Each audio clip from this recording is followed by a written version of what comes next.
하나님 말씀은 고린도후서 12장 11절로 12절까지 읽겠습니다. 내가 어리석은 자가 되었으나 너희가 억지로 시킨 것이니 나는 너희에게 추천을 받아야 마땅하도다. 내가 아무것도 아니라 나는 그 지극히 크다는 사도들보다 조금도 부족하지 아니하니라. 사도의 그 표시는 너희 가운데서 모든 참음과 표적들과 기사들과 능력들이 달성된 것이라. 사도들은 중매쟁이 고린도후서 원전 강해. 오늘은 12장 두 번째 시간으로 교회 안에 존재하는 거짓 사도 분별하기라는 제목으로 말씀을 나누겠습니다. 지난 12장에서는 아주 특별한 내용이 들어있었죠. 셋째 하늘이라는 말이 나오고 낙원이라는 말이 나옵니다. 성경에 낙원은 두 군데가 있는데요. 기독교인이 죽어서 예수님 오실 동안 대기하고 있는 장소, 그 낙원이 있고요. 누가복음 23장 43절에 있는 그 낙원이 있고, 고린도후서에 나오는 그 낙원은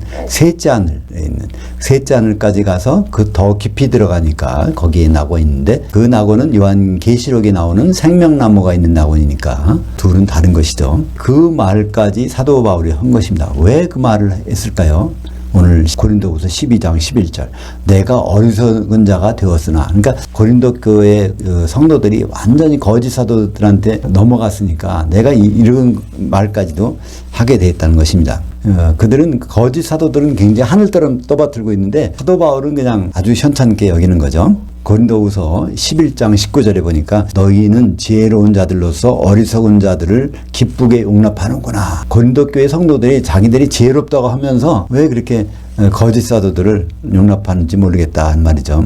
거짓 사도들의 특징이 무엇일까요? 고린도후서 11장 4절, 만일 누가 가서 우리가 전파하지 아니한 다른 예수를 전파하거나 혹은 너희가 받지 아니한 다른 그 영을 받게 하거나 너희가 받지 아니한 다른 복음을 전할 때 너희가 잘 용납하는구나. 그러니까 고린도 교회의 상태를 설명하고 있는 거예요. 고린도 교회가 지금 어떤 상태예요? 다른 예수를 전파하는데 그걸 그대로 받아. 다른 그 영을 빌라고 하는데 그걸 그대로 받아들이고, 다른 복음을 전해주니까 그걸 그대로 받아들이는 거예요. 고린도 교회만 그럴까요? 지금도 마찬가지겠죠? 지금도 많은 교회가 고린도 교회와 같은 상태에 있을 수가 있는 것입니다. 그런 사람을 거짓 사도라고 말씀하고 있는 거죠. 고린도후서 11장 5절 보니까 나는 그 지극히 크다는 사도들보다 부족한 것이 조금도 없는 줄로 생각하노라. 고린도 교회 성도들은요, 다른 예수를 전하고 다른 영을 받게 하고 다른 복음을 선포하는 그 사람들을 지극히 높이 떠받들고 있다는 거예요. 대단하다. 대단한 사람들이다. 그 고린도 교회 성도들이 어떤 상태였어요? 사도 바울이 가서 복음을 전해서 알고 있는 상태예요. 근데 그 다음에 이상한 사람들이 가서 전하니까 이게 진짠가 봐. 그래서 거기에 이제 파묻혀 있는 것이죠. 고린도후서 11장 13절에 그런 사람들은 거짓 사도들이요, 속이는 일꾼이요, 자기를 그리스도의 사도로 가장하는 자들이라. 그 사람들을 말할 때 자기가 그리스도의 사도라고 가장한다는 것입니다. 거기에 섞고 있다는 것이죠. 근데 예수님은 이런 일을 말씀하셨어요. 미리 예수님 당시에도 이런 일이 있었고 앞으로도 이런 일이 있을 거라는 것을 계속 말씀해 주셨어요. 마태복음 23장 13절, 화에 수진 저 외식하는 서기관들과 바리새인들이여 너희는 천국문을 사람들 앞에서 닫고 너희도 들어가지 않고 들어가야 하는 자도 들어가지 못하게 한도다. 천국 생활을 못하게 하는 것, 천국의 하나님 통치를 못 받게 하는 그 이유가 세상 사람들, 불신자들이 이교도들이 하는 게 아니라는 거예요. 정작 바리새인들과 서기관들, 하나님 말씀을 담당한 사람들이 오히려 천국을 막고 서서 자기도 안 들어가고 들어가려는 사람들도 막고 있다는 것입니다. 한마디로 목회자들이 성도들에게 그렇게 하고 있다는 것입니다. 가장 쉽게 생각해서 그렇잖아요. 그러니까 예수 믿으면 천국 갑니다. 그 이야기 자체가 천국을 못 들어가게 하는 거예요.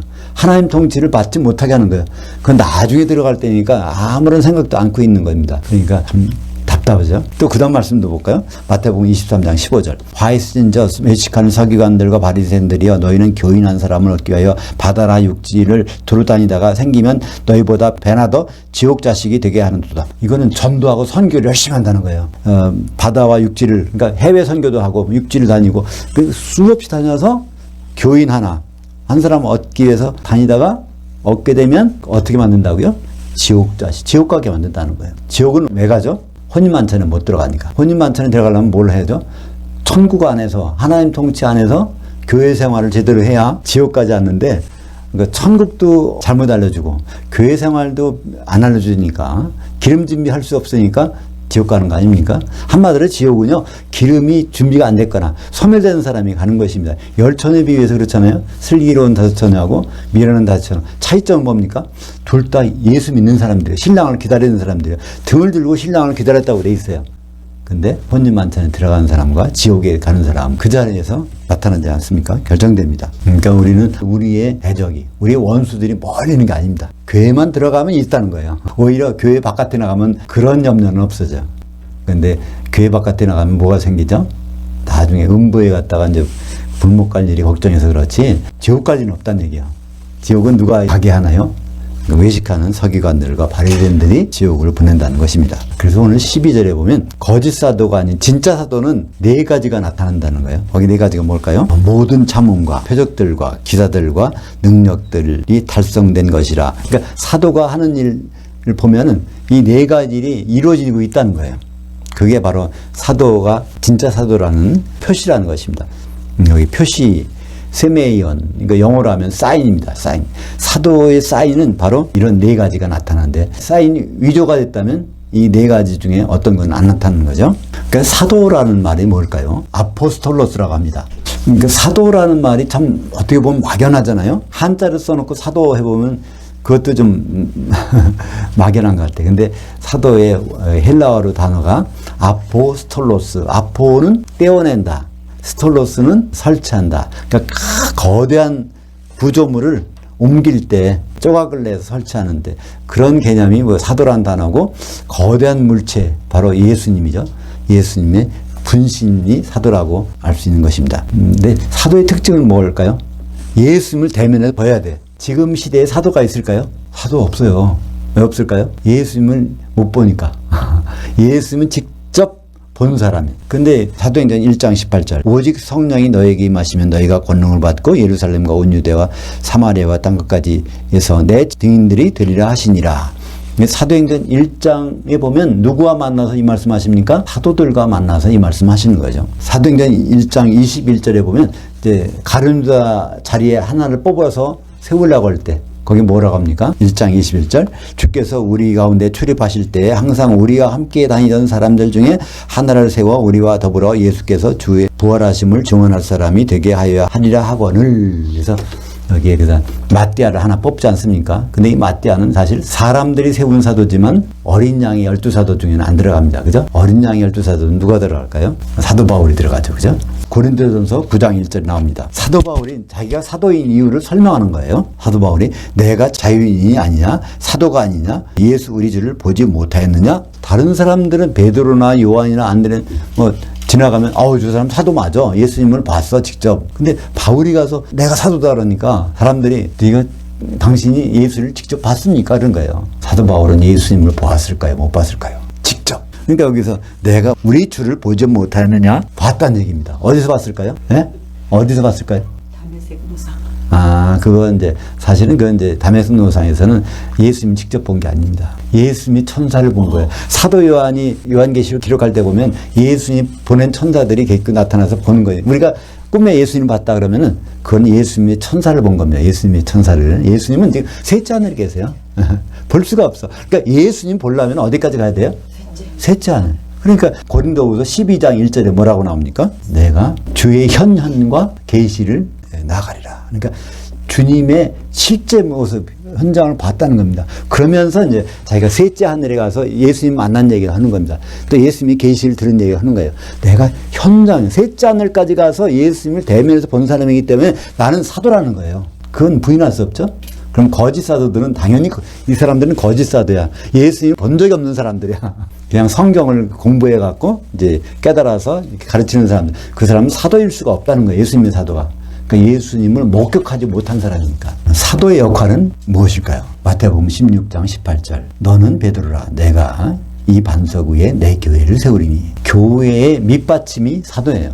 그 역할을 하는 것이 사도입니다. 여기에 너는 베드로라. 이것은 역사적인 순간입니다. 왜 그럴까요? 시몬은 자기 이름이 베드로인 적이 없어. 한 번도. 근데 베드로로 바꿔주겠다는 얘기는 들었어요. 언제? 요한복음 1장 42절에 보면 너는 세례 요한의 제자로 있지?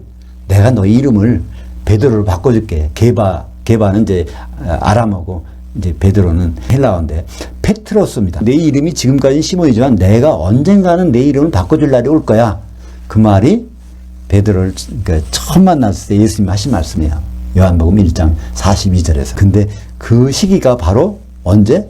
마태복음 16장 18절에서 시몬아 너는 내 이름이 이제 베드로라고 할게. 내가 이 반석 위에 내 교회를 세우리. 그래서 너는 반석 조각이라고 할게. 근데 나는 교회를 반석에 세울 거야. 페트로스는 반석 조각, 반석은 페트라. 그래서 전혀 다른 것인데 이걸 갖다가 주장하는 것이 어딜까요? 가톨릭입니다. 그죠? 가톨릭에서는 베드로가 반석이기 때문에 여기다가 교회를 세워서 황금 열쇠를 주었다. 이렇게 그들이 만들어낸 얘기인데 전혀 이건 맞지 않는 얘기죠. 더구나 페트로스는 이건 남성 명사입니다. 페트라, 반석은 여성 명사입니다. 전혀 다른 거예요. 그러니까 페트로스 조각이 12조각 온전하게 모이면 거기다가 교회를 세우겠다는 것이죠. 에베소서 2장 20절에도 같은 말씀이죠. 너희 성도들, 교회는 그 사도들, 곧 선지자들이 기초석 위에 세우심을 입은 자들이라. 이때 세운다는 얘기는 건축한다는 얘기입니다. 고린도후서 1장 2절에. 그러니까 교회는 결국 뭐죠? 교회를 세워가지고 뭐 하시겠다는 거예요? 혼인하시겠다는 거죠. 그러니까 그 사도는 결국 중매쟁이라는 얘기입니다. 사도인 내가 너희 성도들 교회를 정결한 한 처녀로 한 남편인 그리스도께 드리려고 중매했음이로다. 그러니까 사도를 세우신 목적은 이거 하나예요. 중매쟁이. 혼인하시는데 중매쟁이 필요해. 그러니까 사도인지 아닌지를 구분한 방법은 쉽습니다. 어떻게 구분할까요? 우리를 예수님과 혼인시키려고 설교하는지 그렇게 가르치는지 그러면 이제 사도야.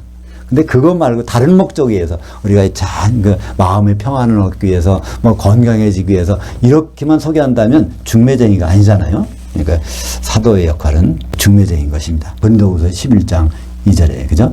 그래서 그 중매의 현장이 요한계시록 21장 14절에 그 성의 성곽에는 12기초들이 있고 그 외에 어린 양이 12사도의 12 이름들이 있더라. 이거 보면 새 예루살렘이 어린 양의 신부잖아요.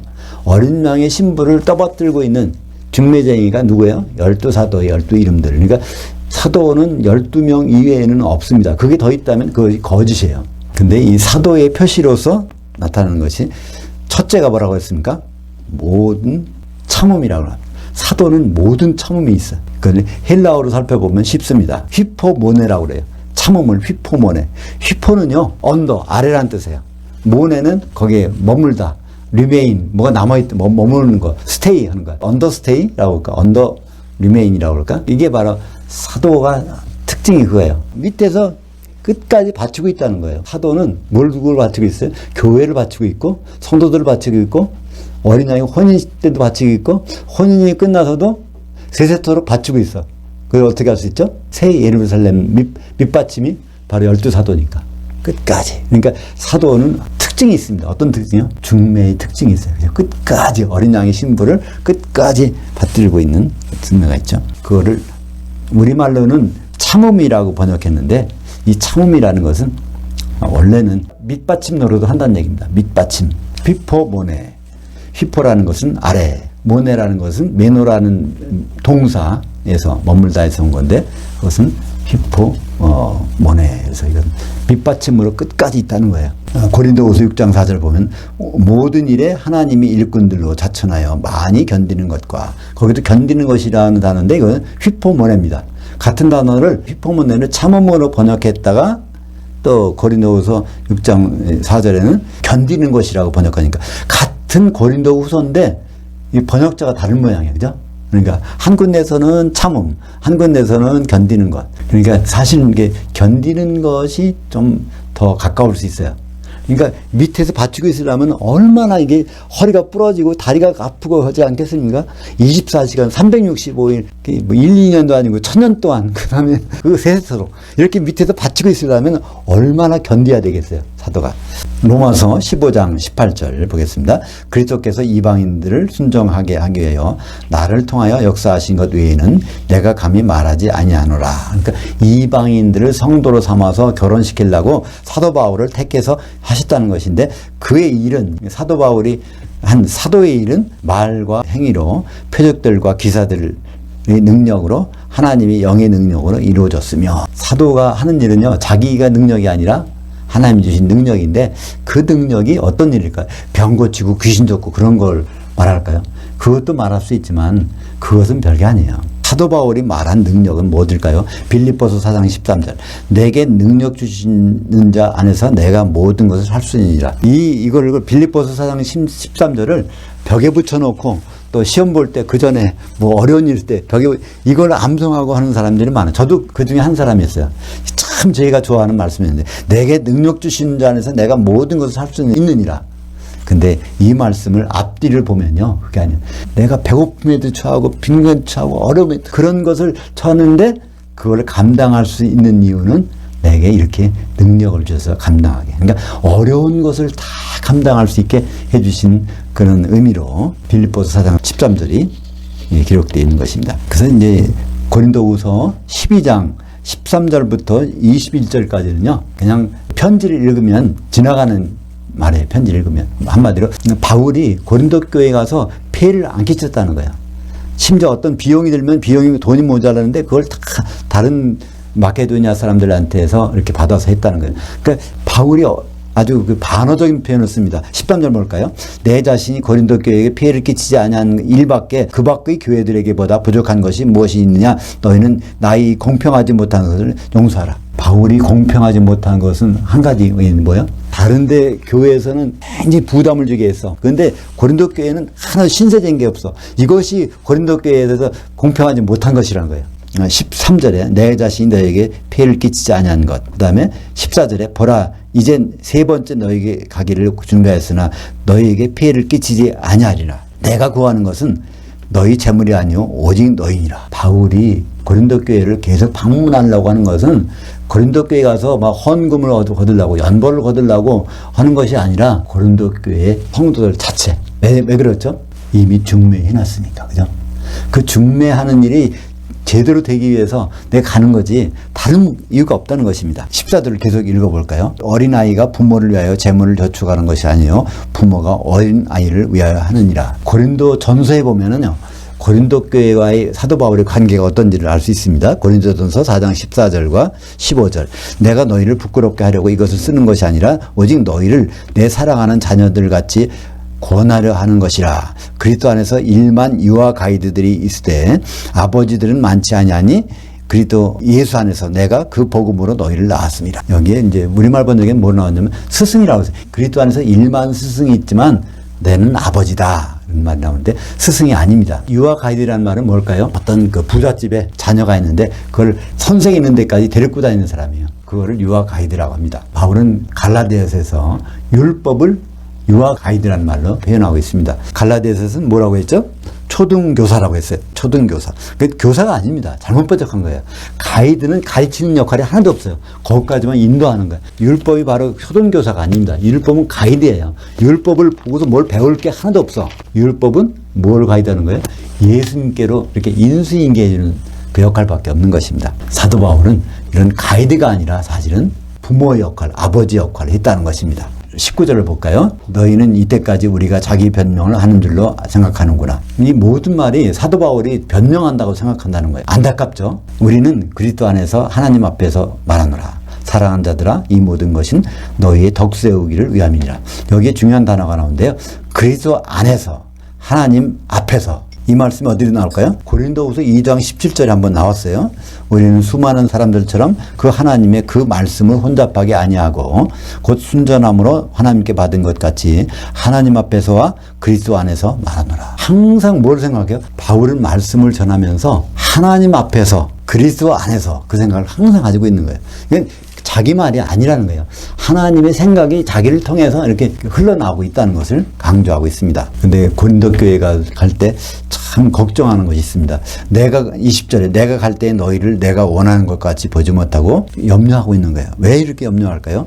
다툼과 시기와 분냄과 당짓는 것 이것들이 교회 안에 있기 때문에 있을까 두려워한다는 것입니다. 이게 똑같이 다툼과 시기와 분냄과 당짓는 것이 어디 나올까요? 갈라디아서 5장 19절에 보면 거기 육체의 일들은 분명하니 곧 음행과 더러운 것과 호색과 우상숭배와 주술과 저기와 다툼과 시기와 분냄과 당짓는 것과 여기 이제 똑같은 단어가 나오지 않습니까? 그러니까 교회가 다 이런 것 같아요. 어느 교회나 이런 일이 있다는 거예요. 이게 무슨 일이라고요? 육적인 일, 영적인 일이 아니라 교회가 육적인 일. 그리스도와 혼인하기 위해서는 이 일이 벌어져야 되는데 일들이 남아있다는 것입니다. 고린도 교회를 3번째 방문할 텐데 그때까지도 그런 일이 남아있을까 염려가 된다는 거예요. 만약에 사도 바울이 지금 살아서 우리 교회에 방문한다면 그때까지도 우리 교회에 이 말씀을 하실 수 있을 것입니다. 그죠? 갈라디아서에서 그런 일이 있으면은 21절에 투기와 술 취함과 방탕함과 또한 그와 같은 것들이라 전에 너희에게 경계한 것 같이 경계하노니 이런 일들을 행하는 자들은 하나님 나라를 상속받지 못할 것이요. 여기에 하나님 나라는 무엇일까요? 이거는 우리가 한번 생각하는 천국이 아닙니다. 아버지가 통치하시는 이 나라가 아니에요. 왜 그렇죠? 상속받을 나라니까. 앞으로 아들이 와서 상속받을 나라는 천년왕국입니다. 그러니까 천년왕국의 혼인잔치에 들어가려면은 육적인 것을 버리고 영적인 것으로 채워진 말씀이죠. 그러니까 성령 충만하지 아니하면 하나님 나라를 상속받지 못한다는 것입니다. 21절에 또 내가 다시 갈 때, 그러니까 바울이 가기 전에부터 이렇게 염려하고 있는 거예요. 우리는 여기서 다시 한번 우리가 누구인지를 생각해 볼 필요가 있습니다. 깊이 생각해 볼 필요가 있어요. 우리는 예수님께 대해서 누구인지 우리가 바로 사도를 통해서 신랑 되신 예수님과 그 아내 될 우리가 정혼한 상태에 있어서 앞으로 혼인할 것이라는 그것이 사도의 생각 속에서는 하나님 앞에서 그리스도 안에서 항상 그 생각이 있는 것입니다. 내가 하나님 앞에서 그리스도 안에서 설 때 어떤 일이 있어야지 혼인이 되어야 사도의 역할을 제대로 할 수 있는 것입니다. 그렇다면 우리는 지금 항상 사도를 생각할 때마다 예수 그리스도와 혼인할 준비가 어디까지 되어 있는지를 생각해야 될 것입니다. 성경에서 사도와 거짓 사도의 구별을 하는 것. 사도는 중매쟁이인데 예수님을 남편 될 분으로 소개하고 있는지 우리가 그의 한 아내로 될 것을 우리에게 말씀하고 있는지 그게 아니라면 그냥 유아 가이드로 끝나는 것입니다. 그죠? 우리를 그냥 적당한데 안내해주고 돈 받는 거로 끝나는 그런 것이지 그렇지 않고 진정한 사도라면 항상 교회를 위해서 끝까지 염려하는 것. 그들이 혼인의 만찬에 들어가지 못할까봐 염려하는 것이라고 말씀하고 있습니다. 기도하겠습니다. 하나님 아버지, 오늘 고린도후서 12장 두 번째 부분에서 우리는 사도가 어떤 일을 하고 있는지를 다시 한번 보았습니다. 사도의 첫 번째 일이 모든 참음이라고 했는데 그것은 성도들 밑바닥에서 받쳐주고 있는 단어를 쓰고 있습니다. 우리를 교회로 받쳐주고 어린 양이 신부될 때까지 받쳐주고 있는 사도의 심정을 우리가 알아서 예수님 만날 준비할 수 있도록 인도해 주시옵소서. 예수님 이름으로 기도합니다. 아멘.